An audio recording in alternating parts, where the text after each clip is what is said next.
Nam jauh tolo uglas ai chat di saco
Pode entrar?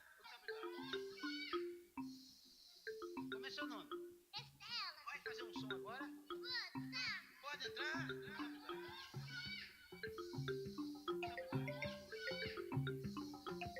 Como é seu nome? Estela. Vai fazer um som agora?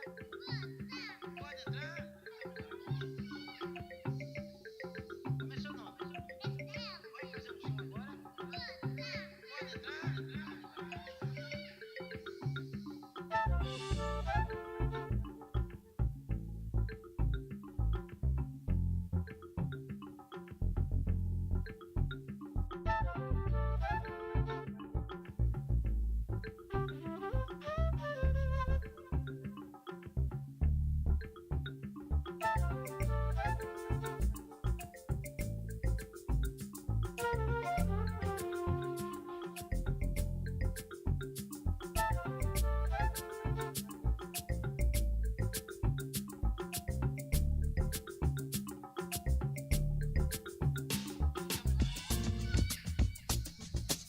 Como é seu nome? Estela. Vai fazer um som agora? Pode entrar?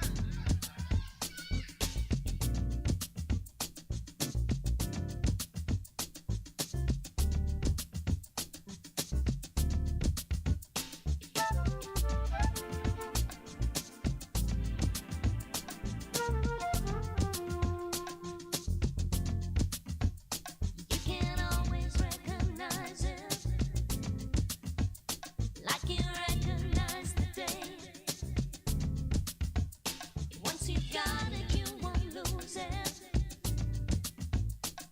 and it doesn't run away. You can push it from your mind, never give it any time. Say it isn't what I need, but it's like holding back the sea. Love comes in and fills up everywhere. Love comes in and fills up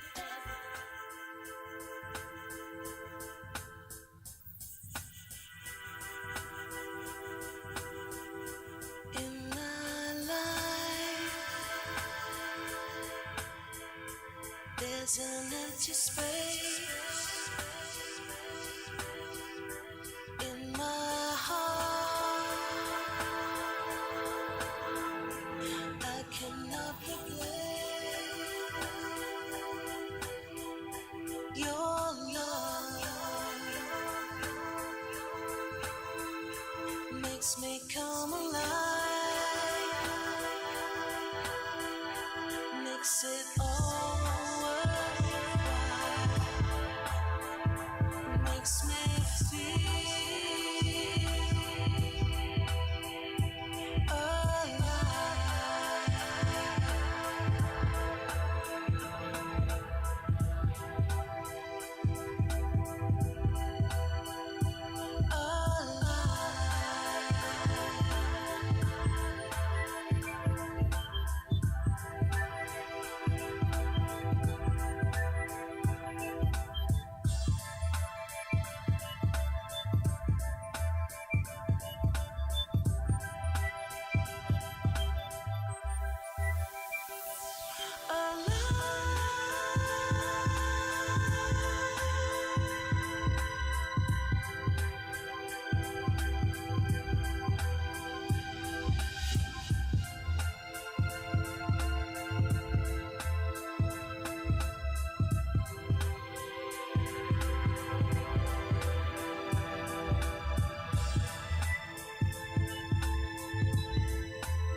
There's an empty space in my heart.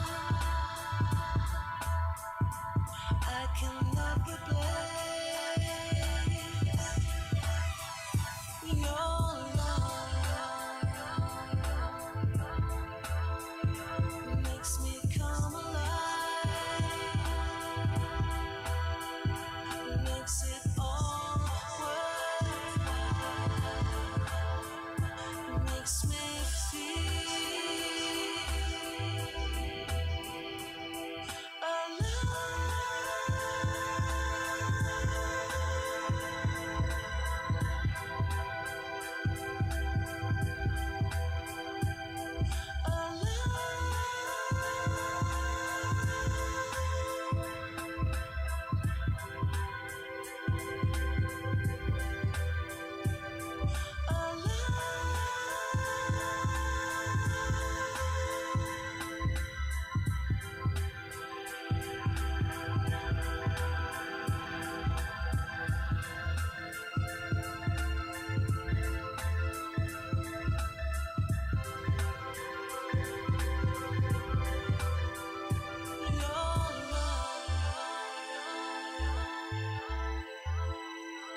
makes me come alive,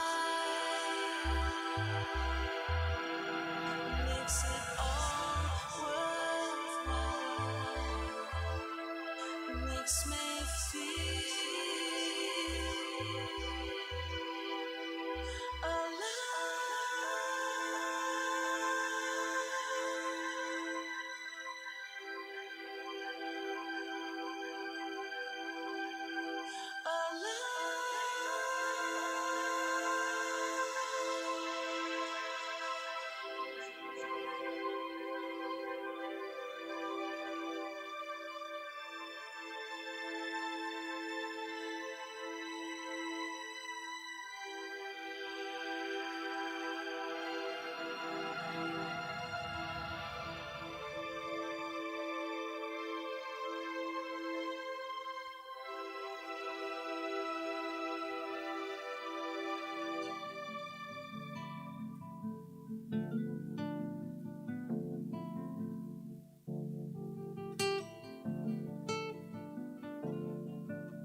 Hello, can you hear me? With your permission, we're gonna stall 5 more minutes for people that are still in the parking lot. That's okay? My wife is Cuban, so it's rare that I do anything on time. So I'm grateful for your patience. We'll start in 5 minutes. Thanks.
unashamedly, unabashedly, choosing your most sacred gift of life. Together we pray as the Savior taught us. Our Father, thy name, thy kingdom come, thy will be done, on earth as it is in heaven.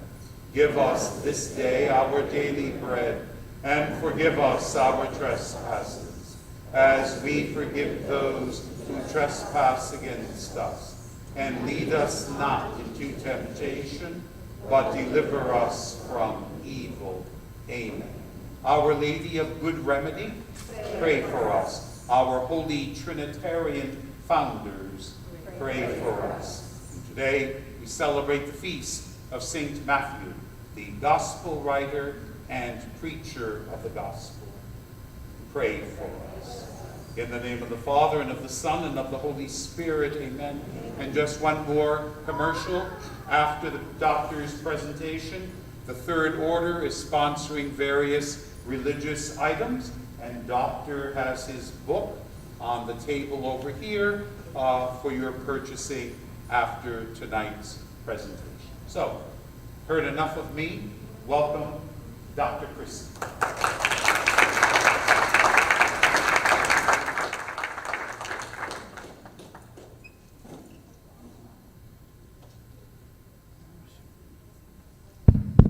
Can you all hear me? Thank you, Father, very much. It's great to be with you all. By the way, and as to the turnout, I usually speak to crowds of 5 or 6 people, so this is a massive turnout for me, and I'm thrilled.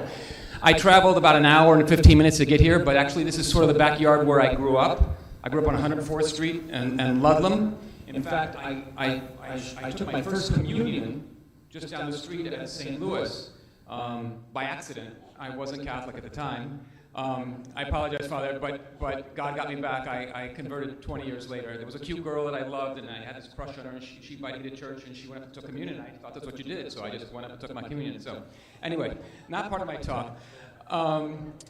And when usually I start these talks, people make a big fuss about why I'm qualified to speak on the issue of abortion. And they say, as a physician, that, well, I've studied embryology, and I've studied science, and as a lawyer, I've studied the law and the Constitution. As a father of 5, I at least know a little bit about babies and pregnancy. And as a married husband for over 25 years, I've come to appreciate the challenges women face balancing a career, my wife's a physician, and family life, raising 5 children. And all those really are important and help me, but none of them are my most important credential. I think the reason I'm most qualified to speak on the issue of abortion is because I spent the first 35 years of my life as a secular, pro-choice liberal. So I know exactly what, why, and how the other side thinks about abortion. And having lived in first the pro-choice and now the pro-life worlds, I have a fairly unique vantage point from which to address these issues. I like to say that when I was pro-choice, I learned the arguments.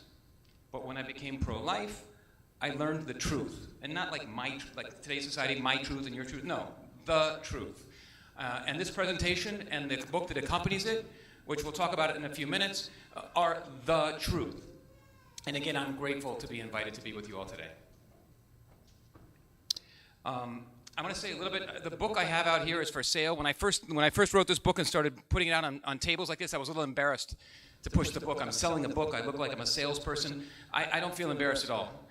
The cause is incredibly important, and I don't accept a single penny from any sales of the book. So I give it all back to the pro-life cause. The publisher takes their cut, but I don't take a single penny. So buy the book.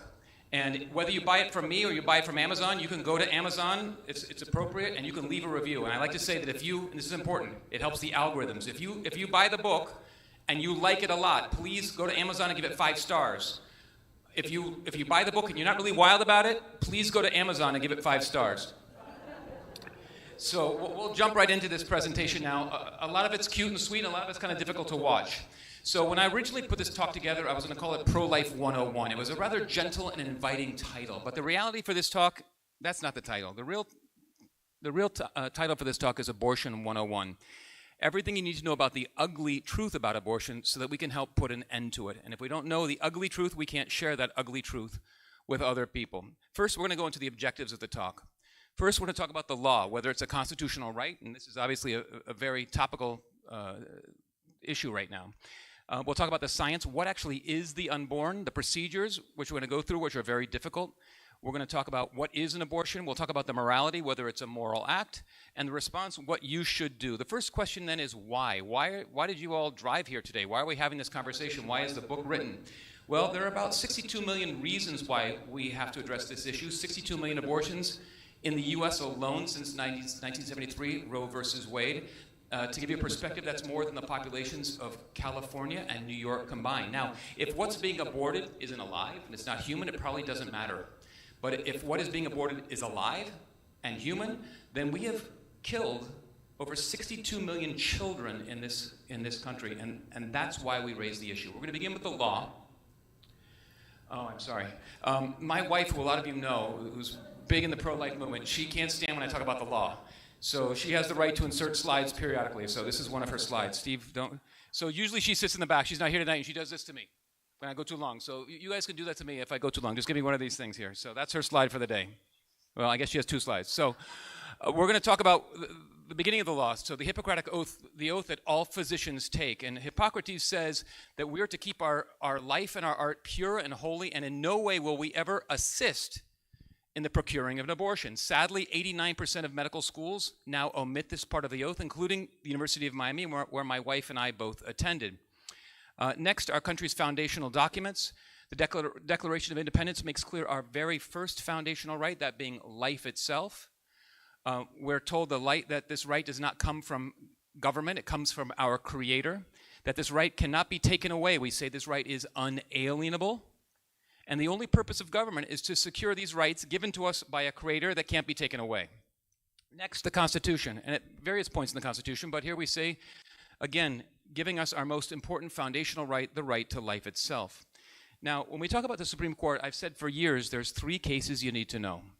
You don't need to know all the details, but that has actually changed now. It's 4 cases we need to know, and we know that why. The first case is going to be Griswold versus Connecticut in 1965. The next case is Roe v. Wade in 73. In 1992 was Planned Parenthood versus Casey, and now, of course, the famous Dobbs decision in this year. Griswold versus Connecticut is famous for declaring that a right to privacy I should have brought a remote control. That a right to privacy exists in the Constitution, and this is an incredibly profound statement. This fundamental right, this important right, exists in the Constitution, and they found that they searched the document and they looked for that word privacy in the document. They found it exactly nowhere. So where exactly did they find this profound fundamental right to privacy? They found it in penumbras. And since you all know what penumbras are, we won't talk about it. Anybody know what a penumbra is? Right. So even the dictionary offers little help. The partially shaded outer region of a shadow cast by an opaque object. So this fundamental, profound right to privacy is found in shadows and opacities, which makes you ask the very important fundamental question, right? So I'm a visual person. I like to think of things visually, and the way I was going to describe this to you all is how did we get this right? And this is the best way I can come up with. I'm sorry. It's magic. It's pulling a rabbit out of a hat. Ta-da. Next, we have Roe v. Wade. Now, I used to talk a lot about Roe v. Wade, but since it's now history is what I talk about, I'm going to try to limit myself. It's very, very difficult. So Roe said, okay, Griswold says there's a right to privacy. We know there's a right to privacy because Griswold said so. We just learned that, right? But Roe says, okay, that right to privacy, it extends to the right of a woman to abort her living child. They set up this strange trimester framework, which was done away with a few years later, so we're not going to go into the details. But very importantly, they said at viability, that's when a baby can live outside the uterus, not unassisted, but when supported by state-of-the-art medical care. At viability, a state may restrict or prohibit abortion if they want to. Not they will, they may. So California, they would never want to restrict or prohibit it. Illinois, no. New York, no. But states may if they want to. And they said, importantly, that a fetus is not a person with respect to the Constitution. And if we can talk about this later on a little bit tonight, still a fetus is not considered a person with respect to the Constitution, and therefore is not accorded the rights that are given to persons in the Constitution. There's a point I want to make here. I got rid of most of Roe, but I want to make this really important point, that Roe was radical and outrageous because it allowed unrestricted abortion if a mother's quote-unquote, health was at risk. And the reason this was an unrestricted exception is because of a case decided the very same day of Roe. It was a case called Doe versus Bolton that defined what health is. And health includes emotional well-being. So if at any point during a pregnancy a woman feels distressed, well, she qualifies for an abortion at any point during her pregnancy under Roe. Now, I've not given birth to a child, but I got 5 kids, and I'll just speak for my wife, who's a very courageous woman. The day she takes a positive pregnancy test, which is, it's like week 4, to the moment she delivers, my wife is in distress. So I don't know if that jives with any of the women here, but so you qualify for an abortion at any time under Roe's conditions, which makes this what I've always called the double whammy. The next Supreme Court case we need to know is Planned Parenthood versus Casey. They affirmed Roe's right to abortion. They got rid of that trimester framework, and they put this new test in, which turned out to be very unworkable, and we're not going to go into it, called the undue burden test. And this is the famous case where Justice Anthony Kennedy said, "At the heart of liberty is the right to define one's own concept of existence, one's own meaning of the universe, and one's own understanding of the mystery of human life." Now, this is the very definition of what we all call moral relativism, right? That we're all entitled to our own facts, our own truths, and in this case, that there's no scientific or objective definition of life. And as we'll discuss in a few minutes, such an approach to basic science and basic morality is completely unscientific and frankly, objectively immoral. And this is what I call the abortion trifecta. This is Griswold, Roe, and Casey then establishing a nearly unlimited right to abortion at any time for any reason. Now, before going on to the last case, I just want to do a little constitutional law in 3 minutes. And there's a word you hear over and over, and I just want you to be familiar with it. And the reason I go into all these cases is you're going to hear people come up to you when you discuss things. They're going to say, Dobbs was a decision by just wacky religious people. It had no merit whatsoever. And if you don't know the background behind it, you're sort of going to stand there like this. And that's not how we speak for the unborn. So you're going to have these facts in the back of your head a little bit. So we're going to talk about what precedent means, sometimes referred to as stare decisis. They're not exactly synonyms, but pretty close. And that's that a rule that's established in a legal case is binding on all future cases if they have similar issues or similar facts. So I told you Griswold versus Connecticut says there's a fundamental right to privacy. We don't really litigate that every single time the next case comes up. So Roe said, right? They said, well, Griswold says there's privacy. That's precedent. Therefore, we're not going to relitigate it. They can, but they generally don't. So that's what precedent is, and it's very important. But again, I'm a visual person. So what does precedent look like in my mind? Well, this is how I look at it. Precedent is where case law builds on itself. It's solid. It's steady. It's reliable. It's practical. And most importantly, it's defensible. But if precedent is so important, and I said it's that we sort of accept that case law is established, why do we sometimes hear about overturning laws, right? Well, the fact is the Supreme Court has held for years and years and years that there are criteria for overturning precedent. You don't need to know what the criteria are. You just need to know that they exist. And they were, by the way, in this Dobbs decision in detail. And we should thank God because bad precedent the Supreme Court has held is no precedent, or else blacks would not be citizens with respect to the Constitution. Separate but equal facilities, blacks going to one water fountain, whites going to another fountain. So thank God, bad precedent is no precedent. So again, if this is what solid precedent looks like, what has abortion precedent looked like? Again, I'm a visual person, and this is how I've always looked at it. So Griswold finds this privacy in these penumbras, right? These shadows and shades and opacities. How strange, right? And then Roe says, oh, these shadows and shades and opacities, they give a woman the right to kill her child. Very strange. And then Casey says, there's no objective definition of life, no scientific definition. Everybody here can decide what their own definition is. Just a wee bit shaky, right? And then along comes, finally, Dobbs in 2022. And I'd love to spend an hour on Dobbs, but you'll all kill me, and if my wife finds out, I'll be in big, big trouble.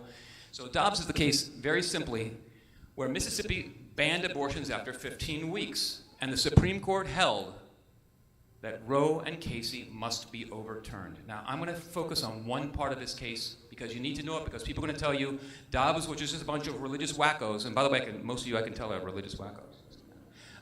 With a bunch of religious wackos imposing their religion on people, and that's nonsense. And you need to be able to explain to people why it's nonsense. So we need to know a little bit about fundamental liberty rights protected by the Constitution. And there's two types. You don't have to memorize this, but this is something you need to be aware of in your brain. There's two types of fundamental liberty rights. One, enumerated rights.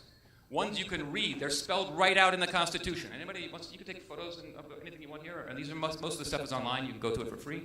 So these are the enumerated rights. They're usually found, for instance, in the first 8 amendments of the Bill of Rights. So you can read them. The free exercise of religion, and assembly, and of free speech, and the right to bear arms. You can read those enumerated rights. But then there's this strange set of implied rights. Implied rights. And there's very complex analysis of how we decide whether a fundamental right is somehow implied in a constitution where it doesn't have that word. Remember, privacy is not found anywhere, but somehow it's implied. So privacy, same-sex marriage, contraception, interstate travel, these are some rights that have been found to be implied. And we have to be careful about that. And there's a quote by Abraham Lincoln I like. Lincoln says, "We all declare for liberty." Sounds wonderful, right? But in using the same word, we do not always mean the same thing. So my neighbor might think he has an incredibly important fundamental liberty right to sunbathe naked on the front yard. You know, my right to not see him sunbathing naked in the front yard probably is my own sense of liberty. I think is a little more important. So we don't all agree what liberty is. And we have to be very careful, because when we start finding implied rights in the Constitution, we're asking for trouble. They're prone to abuse. They're prone to controversy. And it's not the role of the courts. I might think a right to privacy is incredibly important. It seems really important to me. A right to privacy, I like that. But if it's not in the Constitution, it's not the job of judges to find it in the Constitution. That's not the role of a judge. It's the role of the legislature, right? So we can pass a law, we can amend the Constitution. It's not the role of the courts to do that. And the last thing, I'll put this in here against my wife's desires, I want you to have heard the test once. So how do they decide whether this right, this implied fundamental right, how do they decide if it's going to be it's going to pass this test? And this is a test from a case called Washington versus Glucksberg. They use this in the Dobbs decision. They say, is this implied right that we're talking about, in this case the right to abortion, is it deeply rooted in our nation's history, and is it implicit in the concept of ordered liberty, which means that if we didn't have this right, liberty as we understand it would be destroyed in our country. And Alito and the majority of the Supreme Court ruled that Roe was egregiously wrong from the start, and Roe and Casey are overturned because abortion is not an implicit, an implied fundamental right in the Constitution. Now, what is the effects then of Dobbs? Is abortion now illegal? No. Abortion is just not prohibited, but it's no longer federally protected. So every state, as we now are hearing, is going to decide in their own legislatures how they're going to make rules for each state. So for instance, around 25 states are going to limit or prohibit abortion. About 15 states are going to protect the right to abortion probably to the moment of delivery, and about 10 states it's unclear. So Florida, for instance, we've set that the legislature has established that 15 weeks is our cutoff. For good or for bad, where we are right now is 15 weeks is our cutoff. That's the end of the law. Thank you for your patience. So now we're going to talk about the current state of affairs of abortion in this country. So back in 1992, Bill Clinton famously said, and he was explaining the pro-choice's feelings about abortion. He famously said that abortion should be safe, legal, and rare. He was acknowledging the seriousness and the sadness that abortion entailed. Those days are long gone, because now the mantra is any time for free and for any reason. And now you're supposed to shout your abortion. You can go to abortion parties where you can pose with props. You can be all giddy with your props. You can buy abortion dresses. This is a real thing. Here it says machine wash in cold water and tumble dry in low heat. You can put your child in an I Love Abortion t-shirt. I thought for sure this was a fake website. It's a real website, and this poor child's going to have to live with this repugnant image for the rest of his life. And one thing I want to make clear, I do a lot of talks outside of religious groups. I'm a wacky Catholic. I go to Mass every day. I play the Rosary. I'm a crazy Catholic. I love them. But I do a lot of work outside these church settings. And we tend to think, religious people, that this is a problem in the secular world. That's not true at all. That's not true at all. So here are 3 words that should never go together: Catholic, Mother's Day, and abortion. So this is a problem that's pervasive outside and inside the religious world, which begs the question, how did we get from safe, legal, and rare to shouting your abortion? And I have a couple of theories. The first has to do with these three famous monkeys, the see no evil, the hear no evil, and the speak no evil. So about 50 plus years ago, the sexual revolution took root, and it sought to unmoor sex from the safety net of marriage and family. And these sexual revolutionaries told everybody that sex was liberating, and it was empowering, and it was wonderful, and it was completely without consequences. Well, it turns out there were some rather serious consequences, not the least of which was a surge in unwanted pregnancies outside the safety net of marriage and family. So that left these sexual revolutionaries two options. One, they could say, wow, this experiment we tried backfired, and they could go back to traditional mores, traditional values. Or two, they could just sort of, well, get rid of those darn pregnancies. And we know exactly which route they took, because now sex and sexual self-expression and sexual identity and I don't even know what sexual fluidity is now. I don't know what these things are, but they're the hallmarks of today's modern secular culture. So how do you get rid of those darn pregnancies? Well, you pretend they don't exist. You don't see them, you don't hear them, and you never ever speak about them. And if you deny the truth of abortion for a generation or two, you lose sight of the truth entirely. And that's the theory I've been saying to people for a lot. Carl Trueman, who's a theologian, a Protestant theologian, recently, I read an article by him that also gave me another perspective on it, and I liked it a lot. I want to give him credit for it. It has to do with about the modern concept of the self. So modern society tells us about everything's about the self, right? So we have to find ourselves, we have to express ourselves, we have to be true to ourselves, we have to have good self-esteem, and we have to take selfies. You know, I have to show people my tuna fish sandwich that I had for lunch today. It's very important.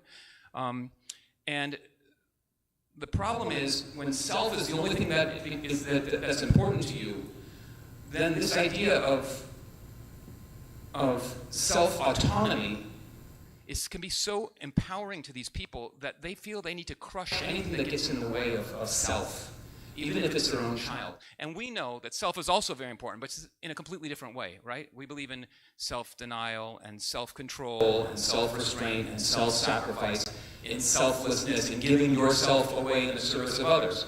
And that's the route we take. When we take this modern defective human anthropology, we get what St. John Paul II called the culture of death, where we are blind to the truth, where this baby at 20 weeks by MRI, that any 4-year-old knows this is a baby, right? Well, this is just a clump of cells. This is just a clump of cells because we're blind to the truth. And we are deaf to the truth. Sorry for the volume here. So, again, any 4-year-old knows we're listening to a fetal heartbeat. But now the New York Times says this is not a heartbeat at all, even though we can watch the heart moving. This is embryonic pulsations because we're deaf to the truth. And we dare not ever speak the truth if we want to maintain this denial. So we believe in rhetorical deception, products of conception and embryonic tissue, and somehow dismembering a baby in the womb is somehow its reproductive health care. And the audacity of this rhetorical deception would be comical if it wasn't so horrifically tragic, where frightened women go into Planned Parenthood clinics and they are asked by the clinicians when they walk in, would you like us to restore your period?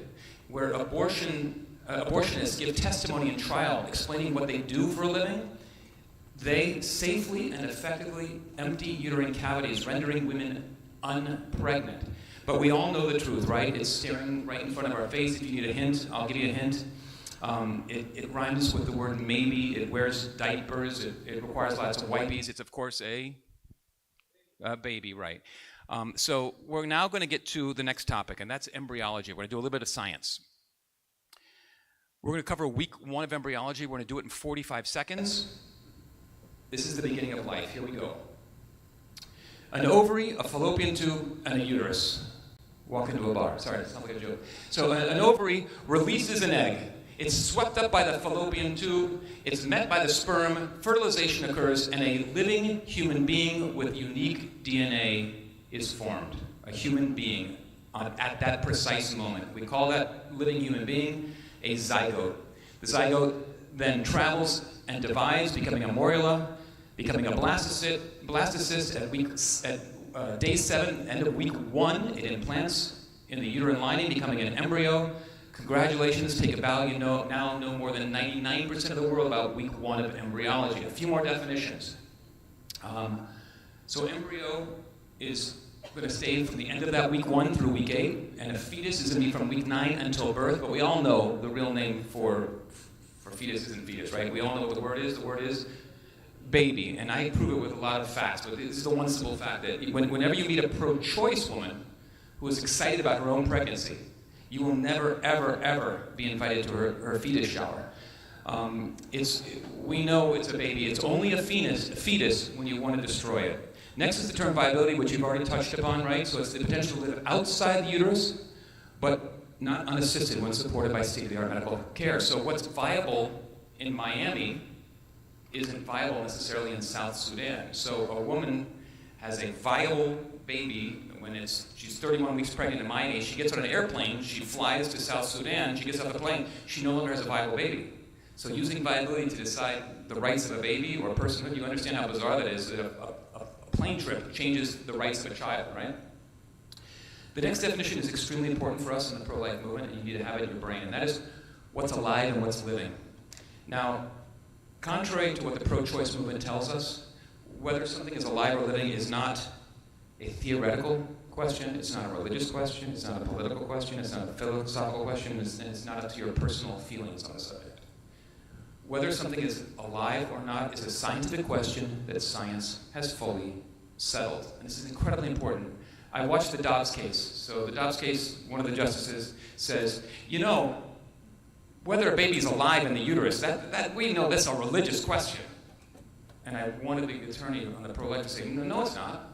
It has nothing to do with religion. It's a scientific question that science has fully answered. The attorney's a brilliant man, but he took the strategy not to do that. But there are criteria that if you meet them, you are alive. Again, don't memorize the list. Know they exist.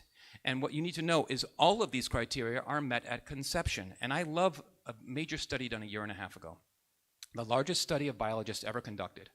So over 1,000 worldwide institutions, nearly 6,000 biologists were asked this question: does human life begin at conception? And the answer was, what percentage said yes? Guesses? 96% said life begins at conception. Now, the pro-choice movement got very upset. They said this was clearly a very biased study. And in fact, they're right. It was very biased. But it was biased against the pro-life movement, because when these biologists gave their answers, they also had to self-describe themselves. And they are nearly 90% liberal, nearly 90% are pro-choice, and the majority were non-religious. So if this population goes with 96, you know it's nearly 100% for the average population. So we know that life begins at conception. It's a scientific question that science has fully settled. Just to know a few basic developmental milestones. Again, we're doing the background information that any person in the pro-life movement needs to be aware of. So, day 1, as we said, a living human being is with unique DNA, a human being, a person. Week 5, we have a heartbeat. Week 6, brain activity. Week 9, the baby's moving around like crazy, sucking her thumb. Week 13, the body is sensitive to touch, maybe even pain, maybe not, but we're not sure. And Rose said 28 weeks was viability. We talked about viability.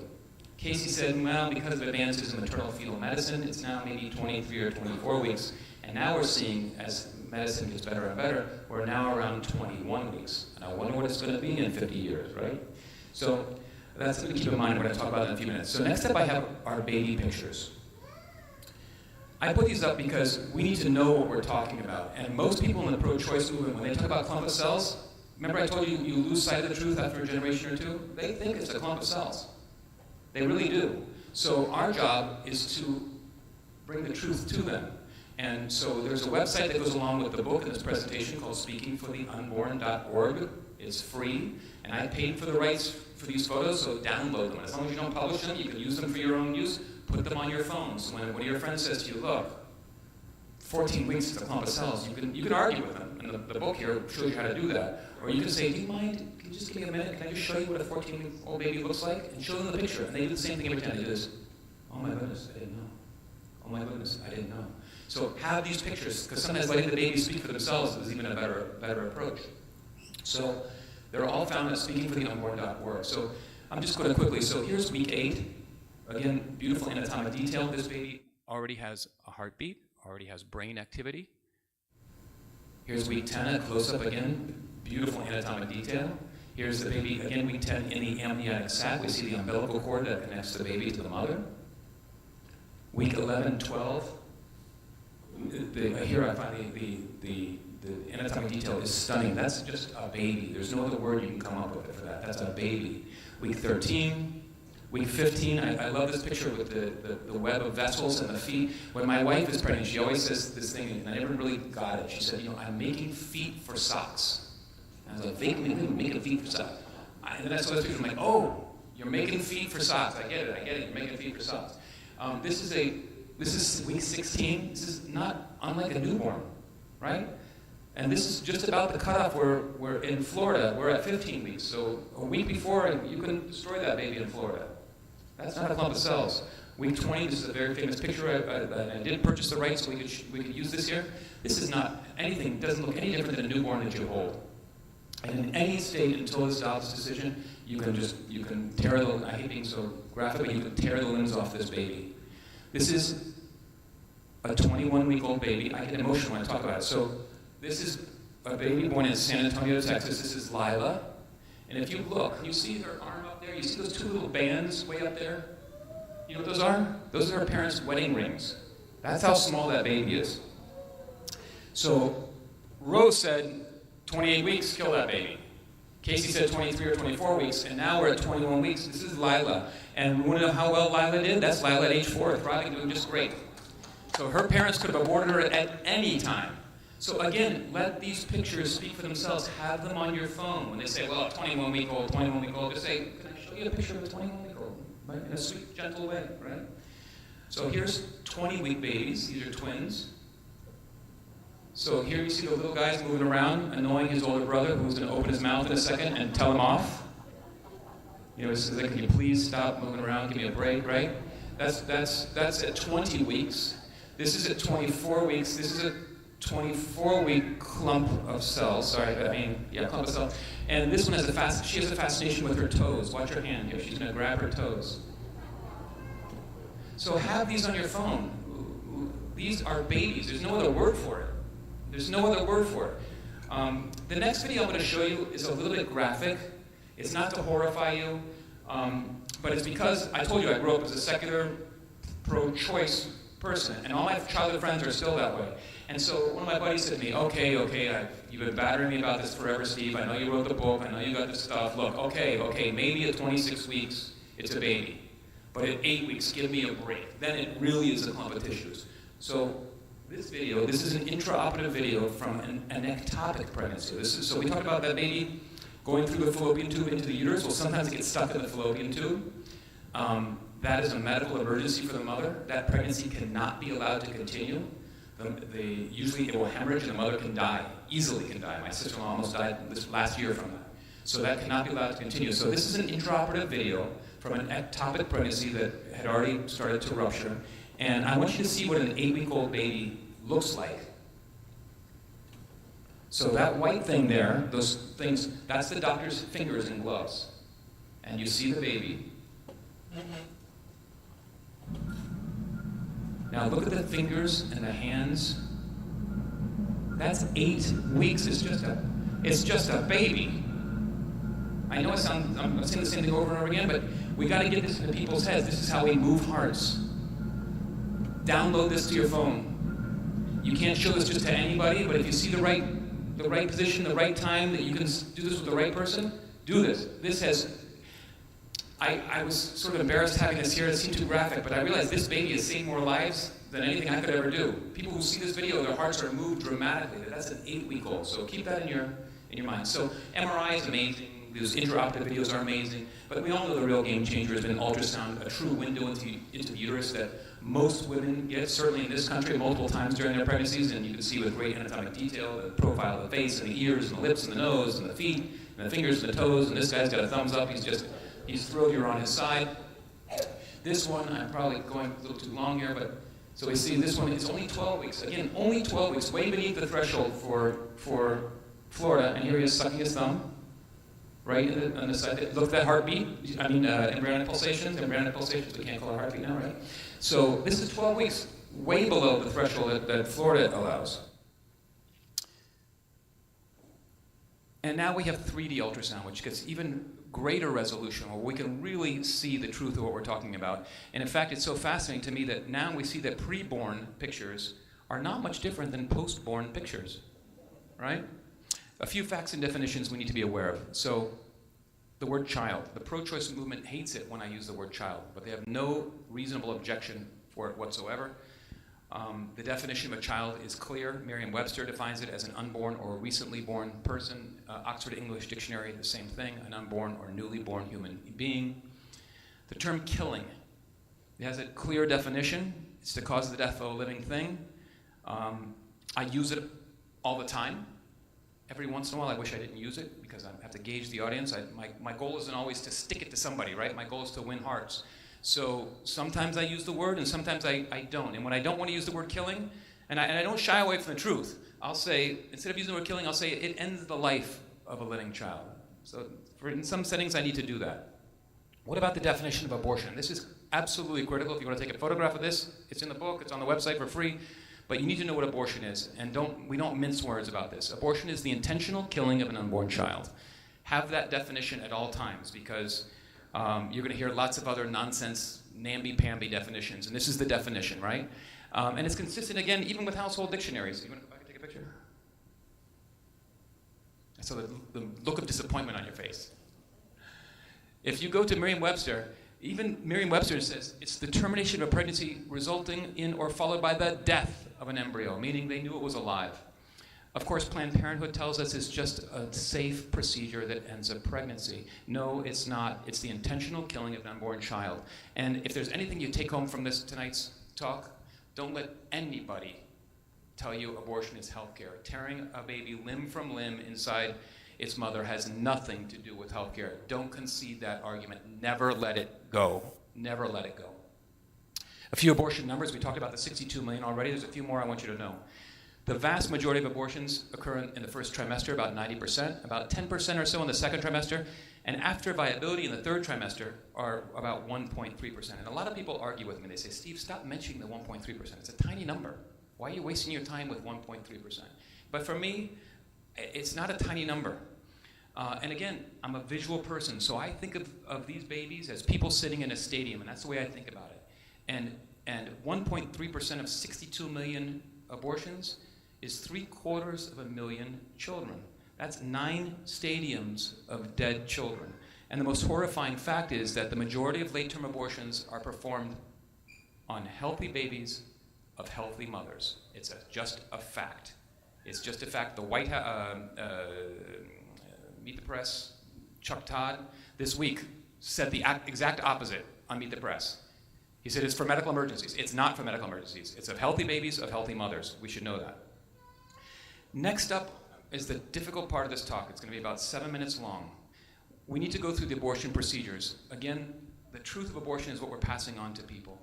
And so I'm going to show you a series of animations. They're not videos from abortions. They're animations. And even though they're animations, they're terribly, terribly difficult to watch. If you can't watch it, I don't blame you. You can step outside for a minute. You can just close your eyes if you can't watch it. They're very difficult to watch, but if we don't know the truth about abortion, we can't pass this truth on. So we're going to start with medical abortions, which are now suddenly the most common form of abortion, up from what was around 30% 4 years ago to now 54% of abortions that came out this month. Last month, they said. This is up to week 10 of abortions. These videos were made by a former abortionist, Dr. Anthony Levatino. And so I don't know how the volume is going to be here. Let's see if the volume is going to be okay.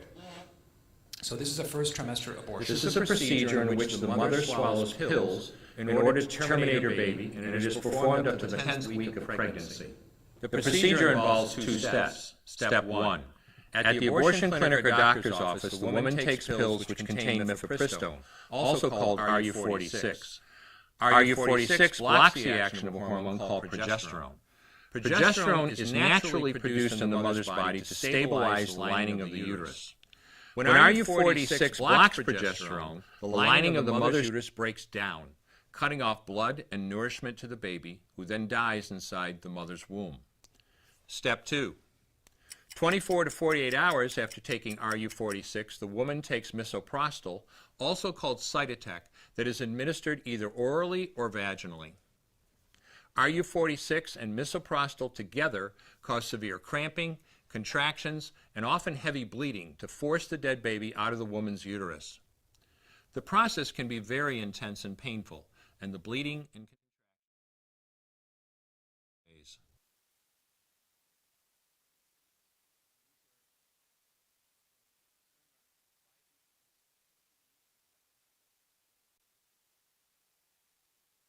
This is the most frequently performed abortion and is used typically from 5 to 13 weeks of pregnancy. The abortionist uses a series of metal rods called dilators, like these, which increase in thickness, and inserts them into the cervix to dilate it, gaining access to the inside of the uterus where the baby resides. The baby has a heartbeat, fingers, toes, arms, and legs, but its bones are still weak and fragile. The abortionist takes a suction catheter, like this one. This is a 14 French suction catheter. It's clear plastic, about 9 inches long, and it has a hole through the center. It is inserted through the cervix into the uterus. The suction machine is then turned on with a force 10 to 20 times more powerful than your household vacuum cleaner. The baby is rapidly torn apart by the force of the suction and squeezed through this tubing down into the suction machine, followed by the placenta.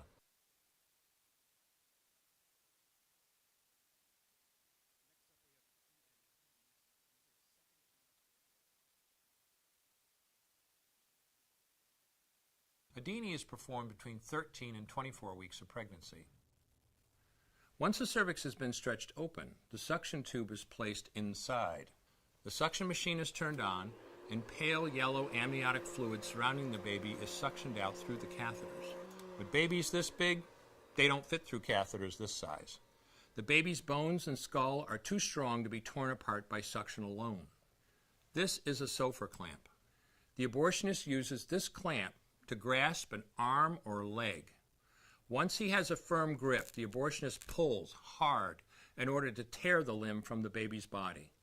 One by one, the rest of the limbs are removed, along with the intestines, the spine, and the heart and lungs. Usually the most difficult part of the procedure is extracting the baby's head, which is about the size of a large plum at 20 weeks. The head is grasped and crushed. The abortionist knows he has crushed the skull when a white substance comes out of the cervix. This was the baby's brains. The abortionist then removes skull pieces. He removes the placenta and any leftover parts of the baby with a curette, scraping the lining of the uterus for any remaining tissue. The abortionist then collects the baby parts and reassembles them to make sure that there are 2 arms, 2 legs, and all the pieces. Once all the parts have been accounted for, the abortion is complete.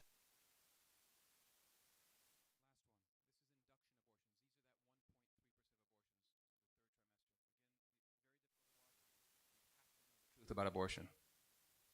Today I'm going to describe a trimester-induced abortion, which is performed at 25 weeks to term. At this point, the baby is almost fully developed and viable, meaning he or she could survive outside the womb if the mother were to go into labor prematurely. Because the baby is so large and developed, this procedure takes 3 or 4 days to complete. On day 1, the abortionist uses a large needle to inject a drug called digoxin. The abortionist inserts the needle with the digoxin through the woman's abdomen or through her vagina and into the baby, targeting either the head, torso, or heart. The baby will feel it. Babies at this stage feel pain. When the needle pierces the baby's body and the digoxin takes effect, the life of the baby will end. The abortionist then inserts multiple sticks of seaweed called laminaria into the woman's cervix. They will slowly open up the cervix for delivery of a stillborn baby. While the woman waits for the laminaria to dilate her cervix, she carries her dead baby inside of her for 2 to 3 days. On day 2, the abortionist replaces the laminaria and may perform a second ultrasound to ensure the baby is dead. If the child is still alive, he administers another lethal dose of digoxin. The woman then goes back to where she is staying while her cervix continues to dilate. If she goes into labor and is unable to make it to the clinic in time, she will give birth at home or in a hotel. In this case, she may be advised to deliver her baby into a bathroom toilet. The abortionist then comes to remove the baby and clean up. If she can make it to the clinic, she will do so during her severest contractions and deliver her dead son or daughter. If the baby does not come out whole, then the procedure becomes a D&E, a dilation and evacuation, and the abortionist uses clamps and forceps to dismember the baby, piece by piece. Once the placenta and all the body parts have been removed, the abortion is complete.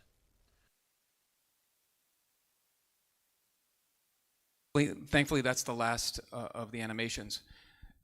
On the website, you can download these to your phone. Be very careful who you show these to, but there's definitely an appropriate time with certain people that you can show them. So when somebody says to you, reproductive health care, this is just a benign procedure, you can say, if it's the right setting, do you mind if I show you just an animation of what a second trimester abortion is? And there are videos on the internet of people watching these animations now, of people that are gung-ho pro-choice, gung-ho pro-abortion, and then they're sobbing when they finish watching these videos, and they say, I had no idea, I had no idea. It's our job to make sure they have some idea. That's why we do these difficult videos.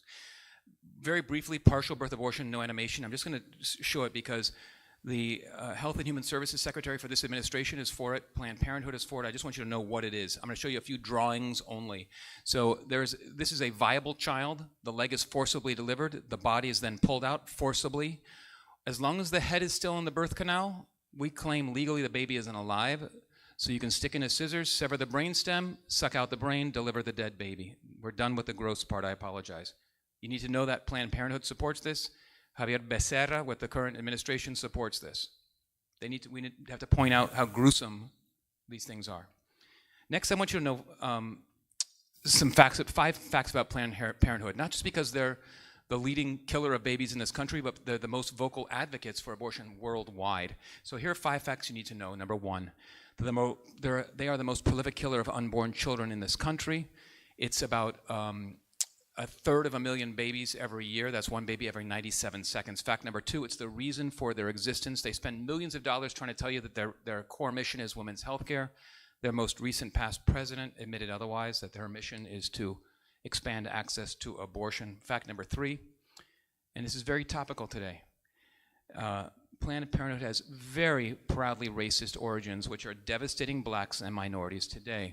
It was founded by Margaret Sanger, who was an extremely proud racist and a very proud eugenicist, who believed, she wanted to eliminate indiscriminate breeding, as she said, by minorities, who she called human weeds. And her plan has worked remarkably well because nearly 80% of Planned Parenthood centers are in minority neighborhoods. Abortion is now the #1 killer of black lives in America. That's more than heart disease, that's more than violence, and cancer combined. Fact number 4, Planned Parenthood aborts unborn children and then sells their body parts for profit. They call this reasonable reimbursement for tissue donation services. Undercover video proves otherwise, and in fact, a former director of Planned Parenthood in Houston testifies her center alone profited $1 million a year from reasonable reimbursement for tissue donation services. Fact number 5, Planned Parenthood is financed with our tax dollars, $500 million a year. It's always had a fundamental restriction, even though it's not really a restriction, called the Hyde Amendment, where we can't use this money directly for abortion-related services. The current administration and the Democratic Party are trying very hard to abandon the Hyde Amendment, which had bipartisan support for the last 40 years. So when someone says to you, Planned Parenthood is a wonderful organization, I would like you to say they're the most prolific killer of unborn children, particularly the children of blacks and minorities, and that they then sell their bodies for profit. That's Planned Parenthood. And if somebody says to you, and I get this a lot, but don't they also provide some very important medical things, like they do HIV testing, they do pap smears? And I say, yeah, they do some nice things, right? But I can't be supportive of the pap smear going on in room A while a baby is being dismembered in room B. It's that simple. Now, finally, we're getting to a new topic, and I'm going a little long here, I apologize. So Roe's dead. Roe v. Wade is dead. So we're done now? No. It's not the end of the movement. It's just the end of the beginning of our movement, because the unborn have no rights. So the mothers have had certain rights. We learned that states, if they wanted to, had rights. Remember, after viability, but New York wouldn't have taken that up. But they have rights if they want to. But the unborn have never had rights, and to this day, they do not have any rights. And finally, where do we go from here?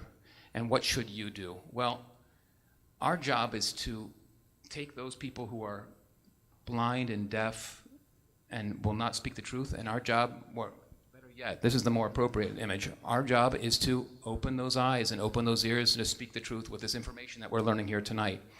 So when this video image is being played in a sex ed program in public schools for girls between the ages of 10 and 14, and the voiceover at this point of the video says, the pregnancy tissue is then passed. Our job is to say, hey, this is that pregnancy tissue. This is that pregnancy tissue. So our job is to bring the truth. So it's more than ever, now is the time for us to begin speaking for the unborn. And we have to find a way to open hearts. And I used to say that a lot, and then finally somebody raised their hand, they say, well, what the heck does that mean? Sounds pretty, opening hearts, but what does that mean? And I thought about it, and this is what I mean. It would be great if you tell me you're pro-choice, and then I say, well, here's my great argument. And then you say, wow, Steve, wow, that's so impressive. You're so great. I'm now pro-life. That'd be wonderful. That rarely happens. But there are magic words that I want to hear. And this is always my goal. And so everything that I do is directed to hearing this statement. I want somebody to say after a discussion with me, you know, Steve, that's interesting. I'd never really thought about it that way before. And to me, that's a huge breakthrough. That's the sound of the heart opening to the truth. So let's talk a little bit about strategy. So we now have our background information. We have the law, we have the science, we have our embryology, right? Let's talk about where we focus our efforts. Well, if you're Ben Shapiro, you go into a stadium with a microphone and you combat 1,000 people screaming at you, that's great. I can't do that. Probably you can't do that either. If you're a legislator in the Florida or National Congress and you can pass laws, that's fantastic, but that's not me and that's not most of you. If you're an appellate court lawyer, that's great. You go in and fight a Supreme Court, that's great, but that's not what 99.9% of us can do. But each of us has a very important role to play, and that's in the normal, everyday circumstances of our lives. That's with our families, our friends, our neighbors, our coworkers, one person at a time. That's where we speak. What about how we speak? Well, we always speak charitably, which is not easy in this thing. You're getting yelled at a lot, and I get hot under the collar when I get frustrated with people. We're always charitable. We're always intelligent. We're persuasive. And remember, we're winning hearts, not arguments. Sometimes to win a heart, you need to lose the argument. I've written a book. I'm really good at arguing now. Not because I'm smart, just because I've done it so much. So I could probably stick it to you. But that's not going to bring you to my side. That's not going to bring people to my side. My goal always to win hearts. Steve, that's interesting. I never thought about it that way before. How do I get there? How do I get there? We're brief. We're clear. We're articulate, and we are always mindful that. And this is a real statistic. And I've gotten multiple people question this, and I've gone to multiple sources. About a quarter of the women we're going to speak with have already had an abortion. They are our mothers. They are our wives. They are our sisters. They are some of our adult children. They are some of the people in this room. And those women deserve our compassion because every one of us, and I know I'm speaking for myself, has made big mistakes in this world. Now, thank God I've been spared the issue of abortion in my life. But I've made some terrible mistakes that have had big consequences in my life. And I want to learn from them, I want to move forward, and I don't want to be castigated at all times for it. I paid a price already for them. So these women deserve our compassion, and we want to bring them on our side. Now, I like this next thing. My wife and I argue about the next thing, and I love that a priest is here while we do this. I make this very compelling argument, I think, that I'm a wacky Catholic. I love my faith. It informs everything that I do, but I make no religious arguments when I'm talking in the pro-life world. Unless I'm debating a religious person, which happens every once in a while, and then the catechism is fantastic. We have a lot of fantastic religious arguments to make, but I don't use them because 98% of the people we're arguing with and debating with are secular, atheist people that think the religious people we're wacky, we're brainwashed, we're morons, we're intolerant, wacky Jesus freaks. And if you've made 8 great arguments based on science and the law and ethics and social justice concerns, but then you accidentally say the word God or sanctity of life or the Bible or sin, you'll see the face of the person you're talking with change dramatically. And you can read their mind immediately, and their mind is saying like this. I was just impressing them with 8 arguments, and then they look at me after I say sin, and they say, oh, Steve, sorry, I hadn't realized You're a freak. Have a nice day. And all those great 8 arguments that I made that were so persuasive just vanish along with the religious argument I made. So I find that making a religious argument 99% of the time is handing my opponent a giant club with which to beat me over the head. We have so many powerful and persuasive non-religious arguments. I say we stick to them. But I make this point here because I'm in a Catholic environment. It doesn't mean that my faith doesn't inform everything I do in this form of apostolate. I don't want to get too wacky in my faith, but we have a long tradition of what we do. I always race out to do stuff, and a very dear friend of mine who's a priest says to me, Steve, hey, slow down. There's a formula. 65% of what you do, stop and pray. Get inspired by the Holy Spirit. Get directed. Then make a sacrifice. You're going to go talk to your best friend who's still pro-choice? Make a sacrifice that day. We call it offering it up in our tradition, right? So we don't have to go beat ourselves, but maybe I didn't put, Lord, I need direction, and I'm going to make a sacrifice for my friend Andy. I'm not going to put sugar in my coffee this morning. It's a little sacrifice. It's a small little thing, but that's our faith. I offer it up. And then, that's maybe 20%. So then I've got 15% left. Then I can race out and do my stuff. So do I bring my faith into everything that I do? You bet I do. But I don't use religious terms when I'm making those arguments. I think it's a very, very important thing that we do that. Having said that, I'm wrong all the time, so judge yourself. And this brings us now to the book. When I was putting this book together, I took every pro-choice argument I'd ever heard in my life, I compiled them, I organized them, and then I started collecting and organizing and editing the rebuttals. And as I was doing this, my wife said, well, you should put why you're pro-life. And I said, well, of course I know why I'm pro-life. I'm pro-life because abortion is wrong, and because abortion's wrong. It's a terrible thing. It's wrong. And I realized I couldn't even articulate why it's wrong. So I stopped and I said, okay, I'm going to prepare something so that when somebody says to me, and I get this all the time, they find if you're intelligent and pro-life, they can't imagine why that's the case, right? You're a doctor and you're pro-life, they can't imagine that. You're a lawyer and you're pro-life, you can't imagine that. Only wacko Catholic, priests are supposed to be pro-life. So I put together what I call my 30-second summary of why I'm pro-life. The question comes up all the time. The opportunity comes up all the time. It's when you least expect it. You might get one chance to make your case. Make it count. So I have my 30-second summary, and I've memorized it, and I use it all the time. So this is my 30-second summary. Make your own. Steal mine. It's in the book. It's on the website. Modify it to make it work for you. This is what I say. So if somebody says to me, you're pro-life, Steve? Why are you pro-life? I say I'm pro-life because I'm pro-science. Because there's overwhelming scientific consensus that life begins at conception. And I'm pro-life because social justice begins in the womb. Because every living human being is entitled to the most fundamental of human rights, that being life itself. Because being a burden on someone is never justification for killing them. And I'm pro-life because I'm pro-woman. Because abortion degrades women, treating their fertility as a defect and enabling men to use and then abandon women at their most vulnerable. Abortion never empowers women, but it does empower the men who wish to exploit them. And I'm pro-life because I'm against violence. Abortion is not only immoral, but is an act of extreme violence against the most vulnerable. And I'm pro-life because of the visible evidence, because ultrasound and now MRI, as we just learned, right, finally reveal to the world what's moving inside a woman's body, and that's a living baby. And lastly, I'm pro-life because of moral conscience. If abortion is the killing of an innocent unborn child, then it's immoral and cowardly to remain silent. And then I always finish, and I say, that's why I'm pro-life, and then I always say this, and why aren't you? And I get the same response, always. It goes like this.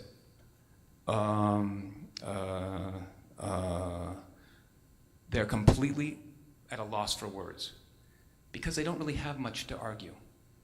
And they're not prepared. But I've learned that most of us in this room, including me until last year, were also unprepared. So have your 30-second summary, steal mine, modify it, make it work for you.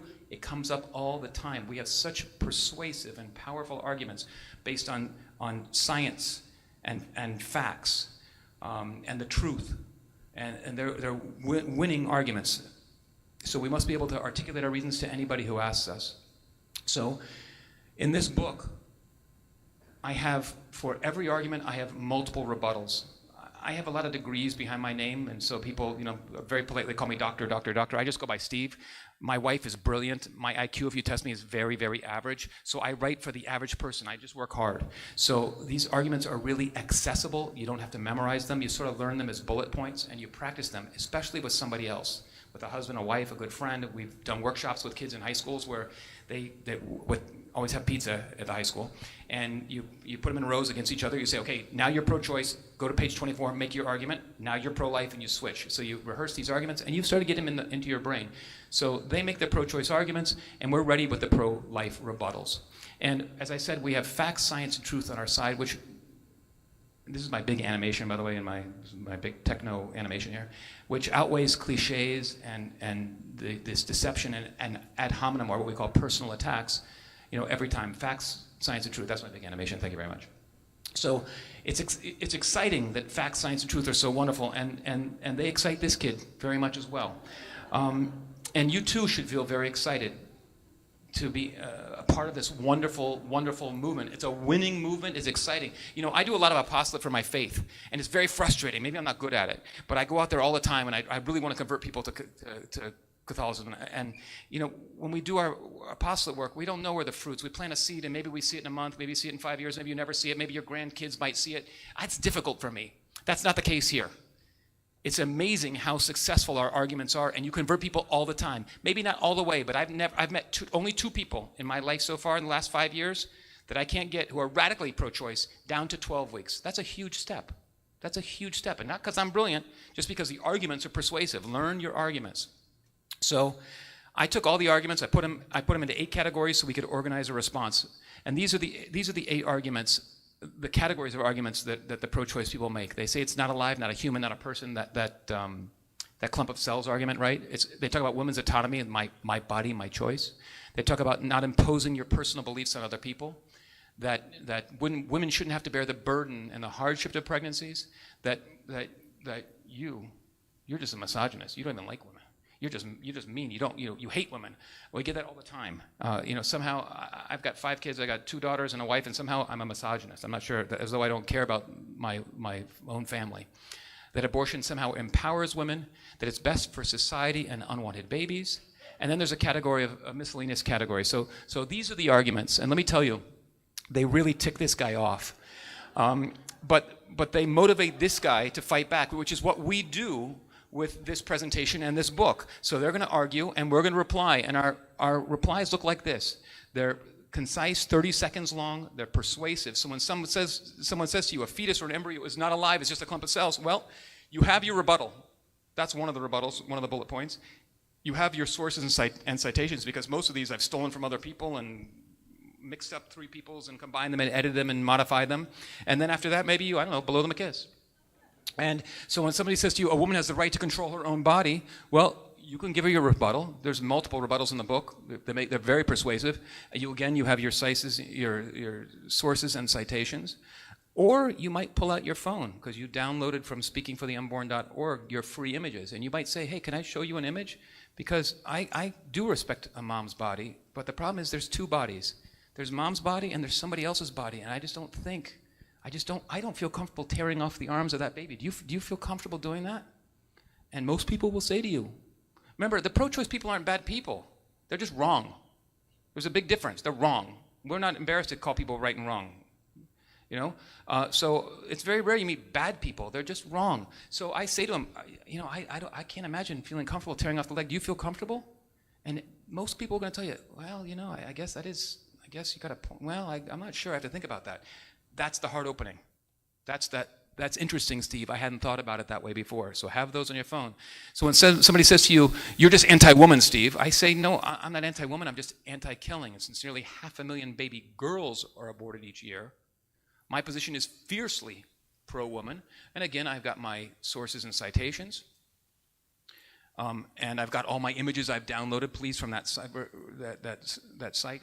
And I always sort of end these presentations with one point that I think is really important, that as members of the pro-life movement, we have to be involved in much more than simply banning abortion, because abortion isn't a sign that women are free, but a sign that they are desperate.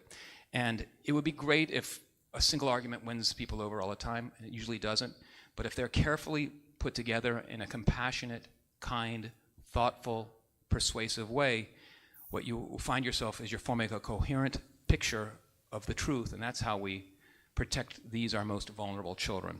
And if you need one more reminder while we're doing this, and I don't know how our audio is here, but I've seen this a billion times, and I love this every time I do this. Here's the other reminder why we're doing all this. Oops, maybe I can't play the video. I'm going to have to actually get out of that mode.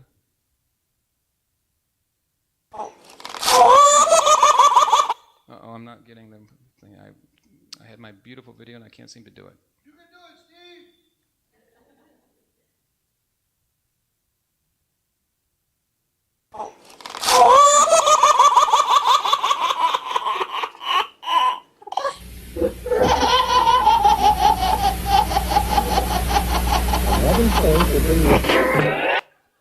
Because whether inside or outside the uterus, we're simply talking about babies. I think if you're kind attention, it's time for us all to get to work. This has been all you need to know to begin using the arguments for the book. Again, the book is for sale. I was told that if you showed up here, everybody would buy 20 copies, so I'll hold you to that. That's great. If you have the ability to buy a book, that's great. If you do not have money, and it's not a good time, or you didn't bring cash, just steal a book from me. I'll pay for it. I don't care. I don't take a penny for it. I want that out there just as a favor to me. If you can go to Amazon, it really is important to rate those books. If you could remember to do that tomorrow, that would be a great help to me. I thank you for your time. We can do question and answers. You could ask me any question you want. You can fire questions. You can debate me. You can argue against me. You can complain. You can criticize or give suggestions. I'm open to any questions or any thoughts that anybody has. Yes, sir.